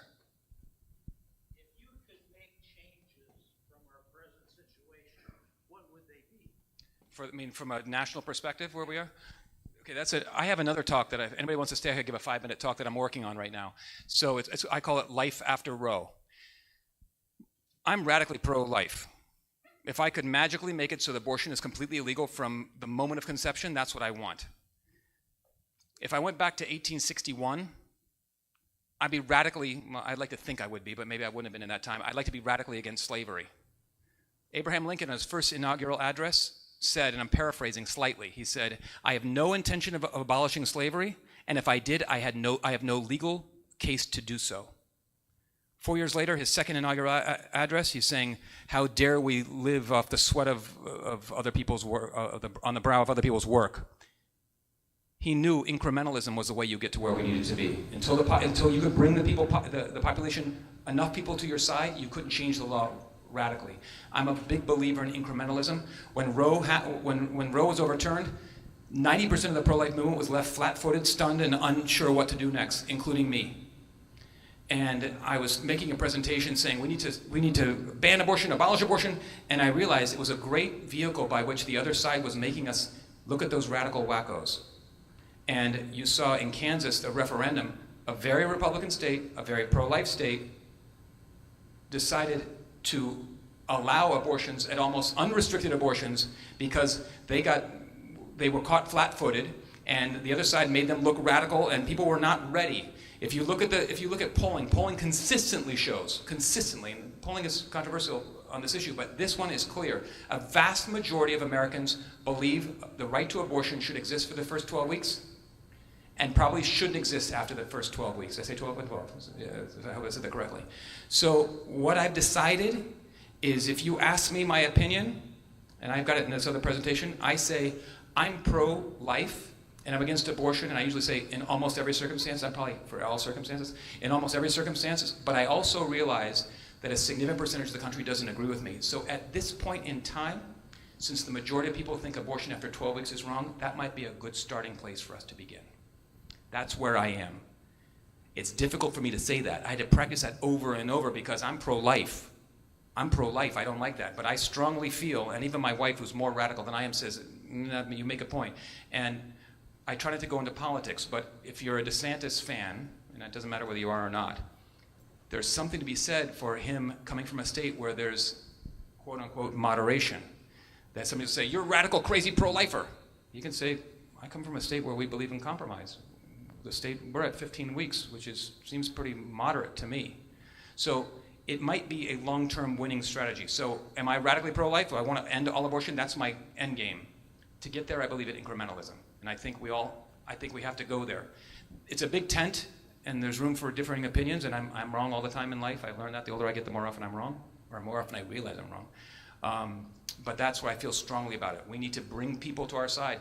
And if I say to my buddy, let me show you what a 12-weeker looks like, I think I can't agree with you anything after 12 weeks. I just can't. Look at a 12-weeker. And he says, yeah, I see that video, Steve. I see your point. As opposed to me saying, all abortions, I'm against everything, and rape, and the 12-year-old who was raped, she can't have an abortion. I might be against a 12-year-old rape victim getting an abortion, but that makes me look radical. And when we talk about prosecuting women who are getting abortions or prosecuting them for going across state lines, we can be made to look like radical wackos really quickly, and we're going to lose the battle. We're going to lose the battle. I still feel strongly about that. So I believe in incrementalism. I think 12 weeks is where the population is, and I think if I get everybody to 12 weeks over 5 years, that means I've got people to respect life. I've got them to think of babies at 12 weeks. Then maybe after 5 years, I'm going to say, you know what, 12 weeks, we started at 12 weeks, but let me show you what an 8-week-old baby looks like. Maybe go to 8 weeks. Then I'm at 4 weeks. And then it doesn't seem so difficult to go to no abortions. So that's where I stand. What happens if the mother's life is in danger? Haven't you, 2 weeks before term? Tell me that, Okay, so that's another place where we've failed. So there are no states that have restricted abortion after viability that have not had exceptions for the life and even the health of the mother. But we've not articulated it, and I don't like to say the left, but the pro-choice side has confused enough people that even doctors, physicians who take care of women are not sure if they're going to be breaking the law. So we need to be very clear. Now, it gets complicated. We talk about Catholic moral theology. So for instance, when you have an ectopic pregnancy, the Catholic approach is we cut the tube that contains the mother, that contains the ectopic pregnancy. We don't go in there and pluck out the baby because that's the direct killing of a baby, and we don't believe in that as Catholics. We believe in cutting out the tube. We treat the mother. The secondary effect, the double effect, is that as an incidental result of treating the mother's life, the baby unfortunately died. That's Catholic moral theology. I don't have to impose my Catholic moral principles upon people. If a woman's life is in danger, the pro-life movement has always prioritized the born over the unborn. If a woman is 26 weeks pregnant and she has aggressive breast cancer and she wants the chemotherapy in the 3rd trimester, I would say to her, let's try delivering the baby. 26 weeks, that baby might live. Maybe hold on 3 weeks. 3 weeks shouldn't make a difference. Let's try to bring you that baby to better viability, and let's deliver that baby. But we need to be clear. We can't appear radical. When somebody says to me, you don't believe in saving the life of the mother? I say, absolutely I do. And if you find a pro-life guy who doesn't agree with me, let me know, because I'm going to go find him. I want to talk with him right now. I agree with you completely. Where we find agreement, let's agree with the other side. That's how we win hearts. So let's be clear. Let's be clear with people on both sides. We prioritize the born over the unborn always. If a mother says, hey, I'm 12 weeks pregnant, I'm going to hold off on my chemotherapy and put my life in God's hands, that's wonderful. That's the mother's decision to make. I'm not going to impose that upon her. Okay, so the first argument I always get when debating is always about rape and incest. And what I say to somebody is, they always say, do you believe that a woman should be able to, is raped, has to carry the baby? I always say, if that's your concern, there's 3 main points I make. The first one, I learned the hard way. I get a lot of feedback from people. You can reach me on my website, and if you read the book and there's something you don't like or you have a better idea, please reach me through the website, because I like better ideas, and the 3rd printing is coming out now with lots of ideas that people have given me. So somebody said to me, Steve, your section on rape and incest doesn't sound very compassionate, and women have been raped and incest, and you don't sound so compassionate. So first point I make now, if somebody argues with me about rape and incest, I think that person might have been raped or a victim of incest. So the first words, my overwhelming response is compassion, respect, and kindness. Because somebody made that's the first thing I think about. The second thing I say, if I realize they're just doing the gotcha thing, rape and incest, I would say, look, rape and incest account for less than 0.5% of abortions. So if that's your objection, then I want to congratulate you for being pro-life for the other 99.5% of the cases. It turns out you and I have so much in common, 99.5% of the cases. I'm sure we can find some agreement and compromise on that 0.5%. And in today's era, I want to be moderate and reasonable. I can make great arguments why a rape, when does one act of violence, when is an act of violence ever solved by another act of violence? That a child is a child irrespective of how it was conceived. There's lots of wonderful arguments to make. But I don't need to be a pure radical to people. That's a tiny percentage. If I can stop the other 99.5% of abortions right now, that's where I want to go. That's where I'm focusing during this intermediate time with people. But the arguments are compelling. Why? There's tons of women out there. Go to a March for Life, and they're holding signs. I was conceived by rape. My life is worth living, and my mother is so proud. There's a million wonderful arguments, and there's support groups for those people right there that are in that situation. They're tremendously compelling arguments to make. I stay at right now. I think it's so important we appear moderate that I find where we agree, and I say, "Wow, you're pro-life then." For the other 99.5% of cases, and they say, "Well, not really." Then I said, "Why'd you bring up rape as incest as your first argument?" I said, "Give me your best argument. Give me your best." They always pick the esoteric ones. Yes, sir. How would you assess media on this subject? We don't know why academia. I mean, there's theories. Why is academia so? I know. Why is academia so liberal? Why is media so liberal? I don't know. We're fighting a losing game if we plan on fighting them, because they're an overwhelming group of people with immense power, social media especially. Again, it always comes back to winning hearts, and it's one person at a time. You have to convince your daughter-in-law, who might be pro-choice. That's where you focus in. You're going to be battling media. You're going to be battling social media and Facebook and TikTok and all these things. I say I'm not going to worry about who's fighting me right now. I am worried about my best friend is Andy. Been my best friend for 45 years. He's still pro-choice. I talk with him. I can't get him to read my whole book. That's the one I'm working on. I'm not working on the global picture. I'm going to let Ben Shapiro's worry about the media fight. If there's a way to fight them, that's great, and I'll take all your suggestions. But I wrote a book to try to do things. I tell anybody, I'll speak anywhere you want. If you can bring me 2 people, I'll come. You got a huge crowd, that's great. I usually come for 2 people. I lug my own screen usually, my own projector. I've got this wonderful man over here who's devoted his time here to do this. My speaking rates are really relatively inexpensive. I speak for free, so it works out well. That's what I can do. But in the everyday circumstances of your ordinary lives is where we win this battle. And right now it's 15 weeks in Florida. When we all convince our neighbors that 12 weeks sounds better, then we can change it to 12, and then we can change it to 8. And we waited 50 years to overturn Roe. If it takes 50 years, we're in the game for 50 years. Whatever it takes, we're patient people. We've been Christians for 2,000 years. Yes, sir. By way of an endorsement, I would encourage everyone to use his book on social media, because it's a great resource to come up with arguments very quickly, very precisely, and the arguments being different lengths. Some are great for tweeting, some are great for Facebook, some are great for Instagram, and it's a great resource. So I would encourage you to have it handy and just pull it out, look for the argument, and you can get back immediately to people that are making pro-choice arguments. The second thing I would say is Catholics, we have, the benefit of having Thomistic logic that we can resort to. And in this case, the issue of, how would St. Thomas Aquinas argue this?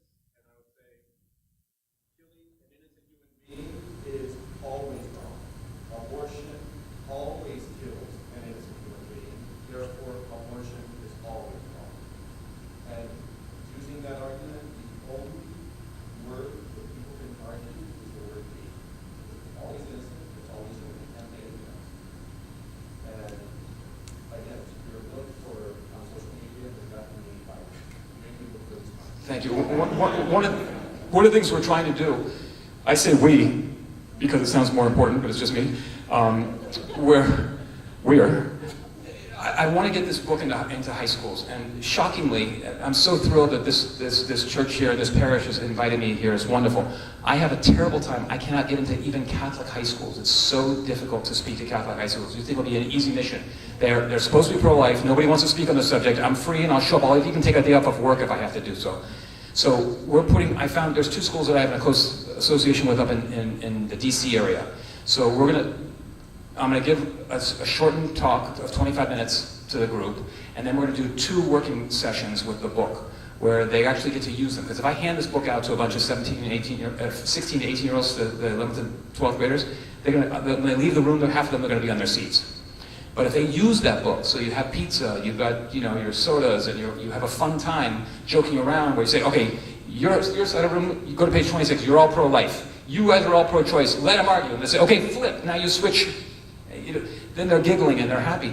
Then they're armed when they leave the Catholic high school when they're out in the secular world and colleges and the workforce, they got their booklets in their back pocket. They know their arguments, they're ready to use it. So I think if we have, and then we're going to make a little promotional 90-second video, done really well of what this is, and then hopefully I can get the Catholic schools where they see it and endorsed by a few Catholic schools who have done it. Then I hope it'll be better. I mean, I've been super lucky through my wife, who's more of a bigwig than I am. We have Bishop Barron and Archbishop Wensky and Archbishop Cardinal Dolan and Archbishop Gomez and George Weigel have all endorsed this book. I still can't get into Berlin. I'm friends with Father Willie for years. I can't get into Berlin. And I'm not embarrassed to say the name over and over. I can't get into Berlin. I can't get to Berlin. My kids went to Berlin. So if you have palanca, as we say in Spanish, push it and get me into your schools. And I'll make it more age appropriate depending on the group that I'm working with. But the kids need to spread the message. I'm an old man. Yes, ma'am.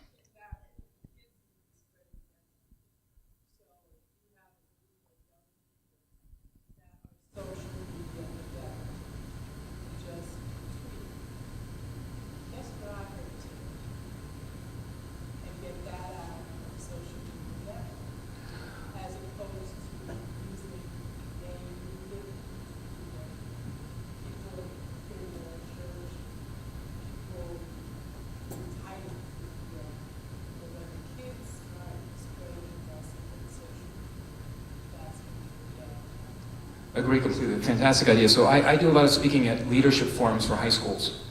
And the kids get enthused and excited, and they know they're so much more savvy than I could ever be. So they get this message out. I've also done it for the Newman Centers at University of Pennsylvania, and I've done it at the Newman Center here at Miami, where I'm trying to get the young college. I just did a young college group at St. Augustine last weekend. So I'm trying to get the kids motivated. I wish I was Ben Shapiro with 2 million Twitter followers, and I could start getting the people, reaching people to do these things. I'm just an old man with a microphone here. I want to compliment you as a black woman Yes, ma'am. for speaking out about the fact that Marvin said they're so proud for the genesis of Planned Parenthood.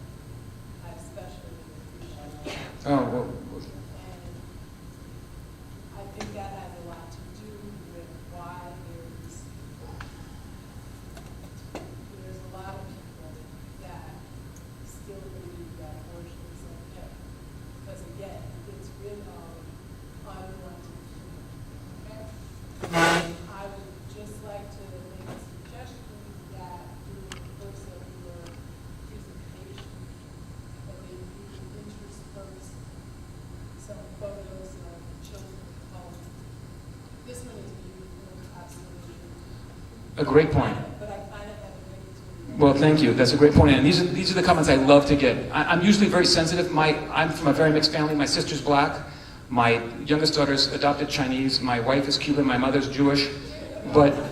So I'm from a very mixed group. But this is exactly what I need to hear because I make mistakes all the time. So you can be sure I'm giving another presentation next week. There'll be a switched image for sure.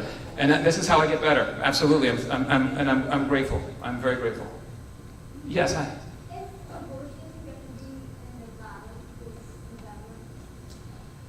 So it's not technically on the ballot, but it's on everybody's mind, this ballot. So right now the question is, pro-choice people, I try not to get into the politics too much of it. The question is going to be is how many is the Dobbs decision going to drive pro-choice people to the polls? And I feel strongly, again I'm wrong all the time, that if the economy was doing well, if there was no war going on with Russia, if there were not crime out of control and issues with immigration, however you feel about the subject, that the Democrats would sweep the election right now, based solely on Dobbs. But because there's so much other chaos going on in the world, polling shows, if you believe polling, that it's maybe the 4th or 5th most important issue on voters' minds right now. So it's really up in the air. And I think one thing we know about polling is we don't know anything about polling. I think that's fair. It's a fair comment. But it's a great question. Yes, ma'am. So there was a moment for me, a big moment when something changed. So I was in medical school. I had already met my wife in medical school, who was a hardcore Cuban Catholic pro-life person who married me. Like, what the heck was she thinking, right? I don't know what she was thinking. Anyway, so I was in the anatomy lab one night, and in the corner there was a little ante-room, like a little room off the side there that nobody used. It stored old desks and old chairs, and nobody went in there. So I'm studying one night, and I walked in there, and there's a cabinet up against the wall, covered in dust. And I walk over to the cabinet, and I look over the side, and on shelves are these jars with formaldehyde and babies in them. And it's not like it was a display case in use. It probably hadn't been looked at in 20 years, just discarded in this room. And I sat there staring at these babies, embryos and fetuses in different stages of development. And the more I looked, the more horrified I became at how irreverently these babies had been discarded. And it really bothered me. So the next day I hunted down our embryology professor, who was a fantastic professor. And I said to her, I said, you know, last night I stumbled across this display, and it's been discarded. And I said to her, I was horrified at how irreverently those babies were displayed. And she grew angry and irritated and mad, and she began pointing at me. She says, those are not babies. Those are not babies. They were never babies. They were never alive. And she stopped, and I looked at her, and she looked at me, and I looked at her, and she looked at me. And you know Hamlet from Shakespeare, the lady doth protest too much? I suddenly knew the truth, and interestingly I knew she knew the truth. We just stared there and looked at each other. And that was a big moment. And then I originally trained as an OBGYN before I became a radiologist. And when you hold, when a woman miscarries, and you hold in your hand a little baby, an embryo. Remember, we talked about facts, truths, and sciences are on our side. That's why it's so exciting. It's a winning, we're on a winning side. I seem to never be on the winning side. Like, if you like the Miami Dolphins, you're not used to, being on the winning side. But to be on the winning side is such an exciting thing. Facts, truth, and science is on our side. Holding a little baby in your hand, you know what you're holding. You know you're holding a baby. So it's a profound thing, and it really changes you. So that was the big change. And then becoming Catholic, I became pro-life before I became Catholic. And then I became Catholic, and then I became a wacko. All because I took communion by accident 20 years before that. Yes.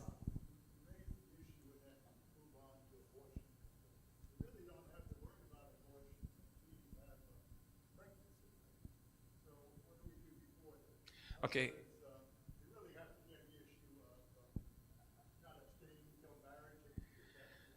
So this is a great question, and it's a very tough issue. I have very strong opinions. I'm a wacky Catholic. I've absolutely clear issue. I know clearly where I stand on the issue of contraception and on sex outside of marriage. I have no doubts where I stand. Now, after Roe, I'm like, I have a little presentation. If you want to hear it later on, if we have time, if we don't get locked up, I tell people, stop talking about contraception if you're pro-life. For now, stop talking about contraception. I want to save babies' lives right now until I can switch things down. As soon as I say, we're against contraception. Oh, you're one of those wacko cats. Look at him. He's a wacko. You see that guy over there? See that guy over there? He's wacko. You want to be with him? He's crazy. That guy's crazy. So I don't want to be manipulated as being the crazy man. So I have very strong opinions. I'm fiercely Catholic, and natural family planning, and how I believe is the right approach for 1,000 reasons. Not just because that's my faith, but because my faith informs everything, and now I know why I feel that way.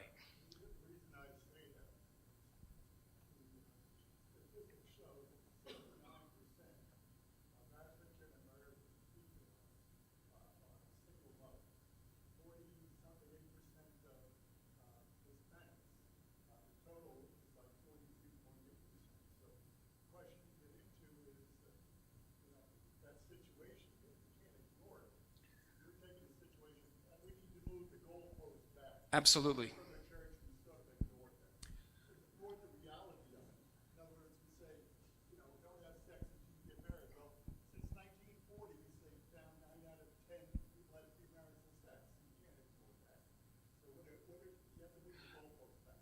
I believe again in incrementalism, and if you look, you give me any societal problem we have right now, crime, illiteracy, drug use, sexual abuse, it all comes down to one thing always. It's the lack of traditional family and our faith. Lack of faith and traditional family, and those things go hand in hand. So the argument I always make with my parents, they're like, well, it's too late. You're never going to get people back to believing in marriage. And I said, you know what? and this is actually my wife's argument. She says, go back 50 years, everybody smoked cigarettes. And society decided that cigarettes are bad. And we did billboards and advertisements, and we went crazy about smoking, and we taxed it, we made it difficult. And now a small percentage of people, compared to what it was 50 years, smoke cigarettes. So that's got to be the next campaign. And I try to do it maybe a step at a time. Maybe I'm not an expert, so maybe I don't know what the right approach is, and I shouldn't think out loud in front of you right now. But maybe it isn't get back to religion. Maybe we get back to traditional ways, traditional mores, traditional values. Maybe that's the way we do it, how we package it. I don't know. And I could change my mind. Any of you could convince me I'm wrong. Maybe we've got to start with religion and then get to the family. I'm not sure how we go there. I think it's just living what Christ asked us to do. Respect each other, take care of each other, share love with each other, so that everybody, not just African Americans, not just Hispanic, but I love all the black people. Some of you all have unwed mothers too. But I think that's it. When you can demonstrate, what is that sign? They will know you're a Christian by your love. Okay? So once we start doing that, we don't have to, I agree with that. Don't make the religious argument up front. Just, hey, I love you, I care about you. And at some point in time, we'll have a conversation about why I care about you. Right. Who else do you care about? I agree. I agree completely. Let our behavior, preach the gospel, use words if necessary. Yeah. Yes, ma'am. So you mentioned that your best friend is so completely Now, my friends and I don't really talk about these issues. I don't think we've ever spoken about abortion. And based on the tidbits of your interviews, I feel like it might be his voice. So how do you recommend bringing this up and approaching it from try to begin the process of this discussion? This is going to sound very self-serving, but I would say tomorrow, I saw this guy. Oh, I'm sorry. The question is, so how old are you? I'm going to ask you. You're young enough I can ask you. Okay, so a 20-year-old young woman says she suspects some of her friends might be pro-choice. They usually don't talk about abortion. How does she raise this issue with them in a way that's not off-putting, in a constructive way?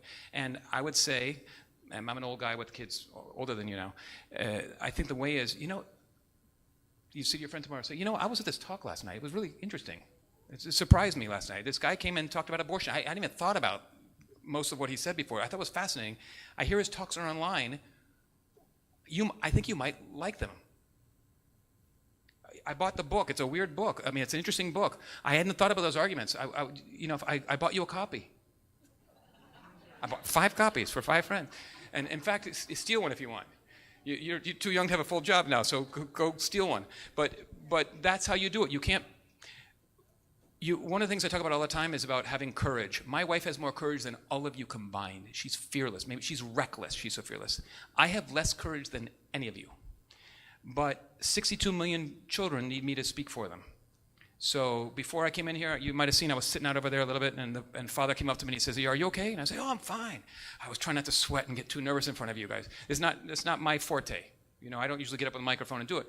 But I don't have the option. I don't have to. I got to get out of my comfort zone. That doesn't mean you have to go in a stadium and speak, but that means tomorrow I'm going to talk to my roommate.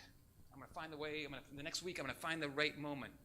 And not just say, "Are you pro-choice? Do you believe?" Say, I saw the speaker the other day. I never thought about it. It was really interesting. You might like it. It was fascinating. I never thought about this at this, and I never thought about this and this. And that may be how you get into it. And realize that they might disagree with you, and that's okay. And you're not going to stick it to them. And you can still be friends and have different views. You're playing the long game. You're playing the long game. And remember, I've maybe met one person in this debate that I would say, "God, that's a bad person." And I shouldn't even say that about that one person. They're just wrong. And I'm wrong all the time on so many things that I should be a little more patient about people who are wrong, right? So the long game, I'm bringing them to my side. I've probably taken way too much of your time up. Anybody else? Any questions at all? Oh, by the way, you can reach me through the website, speakingfortheunborn.org. It'll email directly. So if you have ideas, complaints, maybe have a better idea for me in the book, and give it to me. I'd love it. Thank you all very much.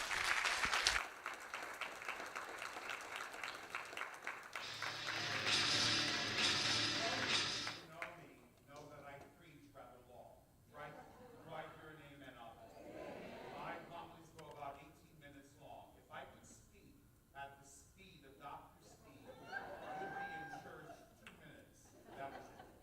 Doctor, what a wonderful, wonderful evening. Let's hear it for the doctor. I want to thank Dr. Steve in bringing his expertise, his medical knowledge, his legalese. He is such a well-rounded gentleman, and that we view abortion now in a multifaceted dimension rather than it's a sin and it's wrong. I think Dr. Steve has opened our minds because, let's face it, that's not the dialogue people respond to today. Among us religious, yes, but in the secular world, as the doctor pointed out, religious language turns them completely off. I want to thank the Third Order for sponsoring this evening. And before we have our final presentation, you know me from church, I always let out a challenge. If everyone here tonight could buy one item, whether it's doctor's book or whether it's religious goods, if everyone here could buy just one item, I want you to completely defeat Doctor of his books. I saw him when I drove in, bringing the boxes from his car to here. Let's save him that aggravation and have him walk with his hands free. Doctor, our Third Order, since you gave to us, has a presentation for you. Corali Maldonado, who is our parish secretary and administrator, has this gift for the doctor. On behalf of the Third Order. I do a lot of speaking at a lot of parishes, and I have to say, it's the warmest reception. You have a wonderful group of people. Let's hear it.